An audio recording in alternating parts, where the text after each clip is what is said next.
ಅದೊಂದು ಪುಟ್ಟ ಊರು. ಅಲ್ಲಿ ರಾಜು ಎಂಬ ಒಬ್ಬ ಬಡ ಯುವಕನಿದ್ದನು. ಅವನೊಬ್ಬ ಚಮ್ಮಾರ ಹುಡುಗನಾಗಿದ್ದ. ಆದರೆ ಆತನಿಗೆ ತಾನು ಬಡವನಾಗಿರುವುದು ಇಷ್ಟವಿರಲಿಲ್ಲ. ಹಾಗಾಗಿ ಅವನು ಸದಾ ಶ್ರೀಮಂತಿಕೆಯ ಕನಸು ಕಾಣುತ್ತಿದ್ದ. ಅಂತಹ ಕನಸುಗಳಲ್ಲಿ ಅದೇ ಊರಿನಲ್ಲಿರುವ ಪಾಳುಬಿದ್ದ ಹಳೆಯ ಒಂದು ಅರಮನೆಯ ಕನಸು ಒಂದಾಗಿತ್ತು.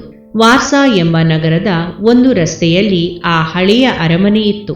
ಅರಮನೆಯ ನೆಲಮಾಳಿಗೆಯಲ್ಲಿ ಬಹಳಷ್ಟು ನಿಧಿ ಇದೆ ಎಂದು ಎಲ್ಲರೂ ಹೇಳುತ್ತಿದ್ದರು. ಆ ನಿಧಿಯನ್ನು ಅರಮನೆಯ ರಾಜಕುಮಾರಿ ಚಿನ್ನದ ಹಂಸದ ರೂಪಕ್ಕೆ ತಿರುಗಿ ಕಾಯುತ್ತಿದ್ದಾಳೆಂಬ ಸುದ್ದಿಯೂ ಇತ್ತು.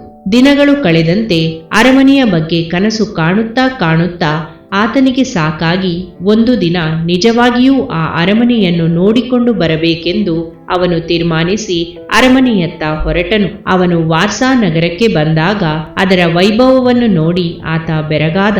ನದಿಯ ದಡದಲ್ಲಿದ್ದ ವಾರ್ಸಾ ನಗರದಲ್ಲಿ ಅದ್ಭುತವಾದ ದೊಡ್ಡ ದೊಡ್ಡ ಬಂಗಲೆಗಳಿದ್ದವು. ಅಲ್ಲಿನ ಶ್ರೀಮಂತರು ಅದ್ದೂರಿಯಾದ ಕುದುರೆ ಗಾಡಿಗಳಲ್ಲಿ ಓಡಾಡುತ್ತಿದ್ದರು.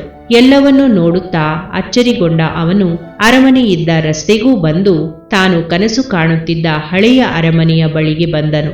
ಆತ ಬಹಳ ಹೊತ್ತು ಕಣ್ಣು ಮಿಟುಕಿಸದೆ ಆ ಅರಮನೆಯನ್ನು ನೋಡುತ್ತಾ ನಿಂತು ಬಿಟ್ಟನು. ಕೊನೆಗೆ ಧೈರ್ಯ ಮಾಡಿ ಮೆಲ್ಲಗೆ ಅರಮನೆಯನ್ನು ಪ್ರವೇಶಿಸಿದನು. ಅರಮನೆಯ ಒಳಗೆ ಬಹಳ ಕತ್ತಲೆಯಿತ್ತು. ಅಲ್ಲಿ ಯಾರೂ ಇರಲಿಲ್ಲ. ಬಹಳ ವರ್ಷಗಳ ಕಾಲ ಯಾರೂ ಬಂದಂತೆಯೂ ಇರಲಿಲ್ಲ. ನಿಧಾನವಾಗಿ ಅವನು ನೆಲಮಾಳಿಗೆಯ ಮೆಟ್ಟಿಲುಗಳನ್ನು ಹುಡುಕಿ ಇಳಿಯುತ್ತಾ ಹೋದನು. ಎಲ್ಲೆಲ್ಲೂ ಜೇಡರ ಬಲೆಗಳು ಅವನ ಮುಖಕ್ಕೆ ಸಿಗುತ್ತಿದ್ದವು. ಗೋಡೆಗಳೆಲ್ಲ ಒದ್ದೊದ್ದೆಯಾಗಿದ್ದವು.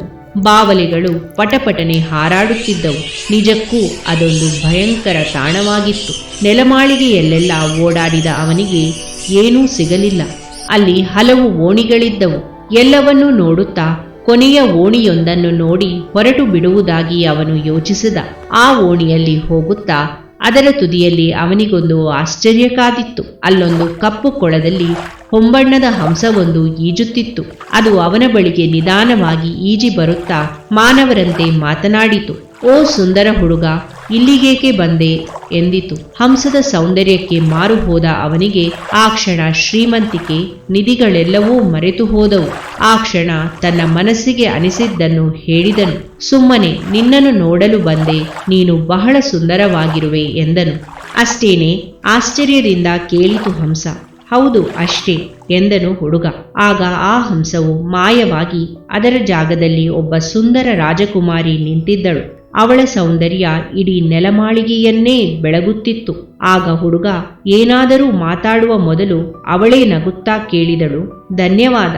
ನಿನ್ನ ಸಜ್ಜನಿಕೆ ನನಗೆ ಮತ್ತೆ ಮನುಷ್ಯ ರೂಪ ಬರುವಂತೆ ಮಾಡಿತು. ಶ್ರೀಮಂತಿಕೆಗೆ ಹಾತೊರೆಯದ ಯಾರಾದರೂ ಇಲ್ಲಿಗೆ ಬಂದರೆ ಮಾತ್ರ ಅದು ಸಾಧ್ಯವಾಗುತ್ತಿತ್ತು. ಅದು ನಿನ್ನಿಂದ ಆಗಿದೆ. ಬಹಳ ಸಂತೋಷ.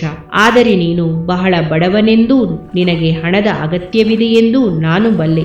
ನಿನಗೆ 100 ಚಿನ್ನದ ನಾಣ್ಯಗಳನ್ನು ಕೊಡುತ್ತೇನೆ. ಆದರೆ ಒಂದು ಷರತ್ತಿನ ಮೇಲೆ. ನೀನು ಅದನ್ನು ನಾಳೆಯೇ ಉಪಯೋಗಿಸಬೇಕು. ಹಾಗೂ ನಿನಗಾಗಿಯೇ ಉಪಯೋಗಿಸಿಕೊಳ್ಳಬೇಕು. ಯಾರೊಂದಿಗೂ ಹಂಚಿಕೊಳ್ಳಬಾರದು. ಈ ನನ್ನ ಮಾತು ಕೇಳಿದರೆ ನೀನು ದೊಡ್ಡ ಸಂಪತ್ತಿನ ಒಡೆಯನಾಗುವೆ. ಇಲ್ಲವಾದರೆ ಪುನಃ ಬಡವನಾಗುವೆ ಎಂದಿತು. ಆಗ ಆ ಯುವಕನು ಸರಿಯೆಂದು ಒಪ್ಪಿ ಆ ರಾಜಕುಮಾರಿಯಿಂದ 100 ಚಿನ್ನದ ನಾಣ್ಯಗಳನ್ನು ತೆಗೆದುಕೊಂಡ. ಅನಂತರ ಅವನು ರಸ್ತೆಗೆ ಹಿಂತಿರುಗಿದ. ಮರುದಿನ ಅವನು ಆ ಹಣವನ್ನು ಬಳಸತೊಡಗಿದ. ಆದರೆ ಅದನ್ನು ಖರ್ಚು ಮಾಡುವುದು ಅವನು ಅಂದುಕೊಂಡಷ್ಟು ಸುಲಭವಾಗಿರಲಿಲ್ಲ. ಅತ್ಯಂತ ಶ್ರೀಮಂತ ಭೋಜನ ಪಾನೀಯಗಳಿಗಾಗಿ ಮೊದಲು ಸ್ವಲ್ಪ ಹಣವನ್ನು ಖರ್ಚು ಮಾಡಿದ. ಅನಂತರ ಬಹಳ ಶ್ರೀಮಂತವಾದ ರೇಷ್ಮೆ ಬಟ್ಟೆಗಳನ್ನು ಖರೀದಿಸಿದ. ಒಂದು ಅದ್ದೂರಿ ಕುದುರೆ ಗಾಡಿಯನ್ನು ಬಾಡಿಗೆಗೆ ಪಡೆದು ನಗರವನ್ನೆಲ್ಲ ಸುತ್ತಿದ. ಇಷ್ಟು ಮಾಡಿದರೂ ಅವನ ಬಳಿ ಇನ್ನೂ ಅನೇಕ ಚಿನ್ನದ ನಾಣ್ಯಗಳಿದ್ದವು. ಅಲ್ಲದೆ ದಿನವೂ ಅಂತ್ಯವಾಗುತ್ತಾ ಬಂದಿತ್ತು. ಏನು ಮಾಡುವುದೆಂದು ತಿಳಿಯದೆ ಅವನು ತನ್ನ ನಿವಾಸಕ್ಕೆ ಹಿಂತಿರುಗಿದ. ಕತ್ತಲಾಗುತ್ತಿದ್ದಂತೆಯೇ ಯಾರೋ ಒಬ್ಬ ವ್ಯಕ್ತಿ ಅವನ ಬಳಿಗೆ ಬರುತ್ತಿರುವುದು ಅವನಿಗೆ ಕಂಡಿತು. ಆ ವ್ಯಕ್ತಿಯು ಹತ್ತಿರ ಬಂದಾಗ ಅವನೊಬ್ಬ ಬಡ ಮುದುಕನೆಂದು ತಿಳಿಯಿತು. ಬಿಳಿಚಿಕೊಂಡಿದ್ದ ಅವನು ಹರಿದ ಬಟ್ಟೆಗಳನ್ನುಟ್ಟಿದ್ದು ಚಳಿಯಿಂದ ಗಡಗಡನೆ ನಡುಗುತ್ತಿದ್ದ. ಅವನು ಆ ಹುಡುಗನಿಗೆ, ಸ್ವಾಮಿ, ನನ್ನ ಬಳಿ ಸರಿಯಾದ ಬಟ್ಟೆ ಇಲ್ಲ. ಈ ರಾತ್ರಿ ಊಟಕ್ಕೂ ಹಣವಿಲ್ಲ. ನನ್ನ ಮೇಲೆ ಸ್ವಲ್ಪ ದಯೆ ತೋರಿಸಿ. ಆ ಭಗವಂತ ನಿಮಗೆ ಒಳ್ಳೆಯದನ್ನು ಮಾಡುತ್ತಾನೆ ಎಂದನು. ಹುಡುಗನು ಈಗ ಇಕ್ಕಟ್ಟಿನಲ್ಲಿ ಸಿಲುಕಿಕೊಂಡನು. ಒಂದು ಕಡೆ ಯಾರೊಂದಿಗೂ ಹಣವನ್ನು ಹಂಚಿಕೊಳ್ಳಬಾರದೆಂಬ ರಾಜಕುಮಾರಿಯ ಮಾತು ಅವನನ್ನು ಕಾಡುತ್ತಿತ್ತು. ಇನ್ನೊಂದು ಕಡೆ ಊಟ ಬಟ್ಟೆಗಳಿಲ್ಲದೆ ಹಣಕ್ಕಾಗಿ ಬೇಡುತ್ತಿದ್ದ ಈ ಮುದುಕನ ಕಷ್ಟ ಕಣ್ಣ ಮುಂದೆಯೇ ಬರುತ್ತಿತ್ತು. ಆದರೆ ಅವನು ಹೆಚ್ಚು ಕಾಲ ಯೋಚಿಸಲಿಲ್ಲ. ತನ್ನ ಬಳಿ ಉಳಿದಿದ್ದ ಚಿನ್ನದ ನಾಣ್ಯಗಳನ್ನು ಆ ಮುದುಕನಿಗೆ ಕೊಟ್ಟು ಬಿಟ್ಟನು. ಆಗ ಇದ್ದಕ್ಕಿದ್ದಂತೆಯೇ ದೊಡ್ಡ ಬಿರುಗಾಳಿಕೆ ಎದ್ದಿತು. ಜೋರಾಗಿ ಮಳೆ ಸುರಿಯತೊಡಗಿತು. ಆ ಶಬ್ದಗಳ ಮಧ್ಯೆ ರಾಜಕುಮಾರಿಯ ಕೋಪದ ಧ್ವನಿ ಕೇಳಿಸಿತು. ನೀನು ನನ್ನ ಮಾತನ್ನು ಉಳಿಸಲಿಲ್ಲ, ಆದ್ದರಿಂದ ಎಲ್ಲವನ್ನೂ ಕಳೆದುಕೊಂಡು ಮತ್ತೆ ಬಡವನಾಗುವೆ. ಮುದುಕನಿಗೂ ಅದು ಕೇಳಿಸಿತು. ಅವನು ಹುಡುಗನ ಕಡೆ ತಿರುಗಿ ಹೇಳಿದ, ಇದಕ್ಕಾಗಿ ದುಃಖಿಸಬೇಡಿ ಸ್ವಾಮಿ. ಏನೂ ಇಲ್ಲದವನು ಬಡವನಲ್ಲ. ತನ್ನ ಶ್ರೀಮಂತಿಕೆಯನ್ನು ಯಾರೊಂದಿಗೂ ಹಂಚಿಕೊಳ್ಳದವನು ನಿಜವಾದ ಬಡವ. ನೀವು ಈ ಮುದುಕನಿಗೆ ಇಂದು ಸಹಾಯ ಮಾಡಿರುವಿರಿ. ಖಂಡಿತವಾಗಿಯೂ ಇದಕ್ಕೆ ಒಳ್ಳೆಯ ಫಲ ಪಡೆಯುವಿರಿ ಎಂದನು. ಮುದುಕನು ಹೇಳಿದ್ದಂತೆಯೇ ಆಯಿತು. ಕಾಲ ಕಳೆದಂತೆ ಆ ಹುಡುಗನಿಗೆ ಬೇಗನೆ ಒಳ್ಳೆಯ ಕೆಲಸ ಸಿಕ್ಕಿತ್ತು. ಕ್ರಮೇಣವಾಗಿ ಅವನು ಒಬ್ಬ ಸಾಮಾನ್ಯ ಕೆಲಸಗಾರನ ಸ್ಥಿತಿಯಿಂದ ಹಲವರಿಗೆ ಕೆಲಸ ಕೊಡುವ ಒಡೆಯನಾಗುವ ಸ್ಥಿತಿಯವರೆಗೂ ಬೆಳೆದನು. ಒಬ್ಬ ಒಳ್ಳೆಯ ಹುಡುಗಿಯನ್ನು ಮದುವೆಯಾಗಿ ಮಕ್ಕಳನ್ನು ಪಡೆದನು. ದೊಡ್ಡ ಶ್ರೀಮಂತನಾಗುವ ಕನಸನ್ನು ಅವನು ಬಿಟ್ಟನು. ಆತ ಬಹುದೊಡ್ಡ ಶ್ರೀಮಂತನಾಗದಿದ್ದರೂ ಜೀವನ ನಿರ್ವಹಣೆ ಹಾಗೂ ಸಂತೋಷದಿಂದ ಬದುಕುವುದಕ್ಕೆ ಸಾಕಷ್ಟು ಸಂಪಾದಿಸಿದ್ದನು.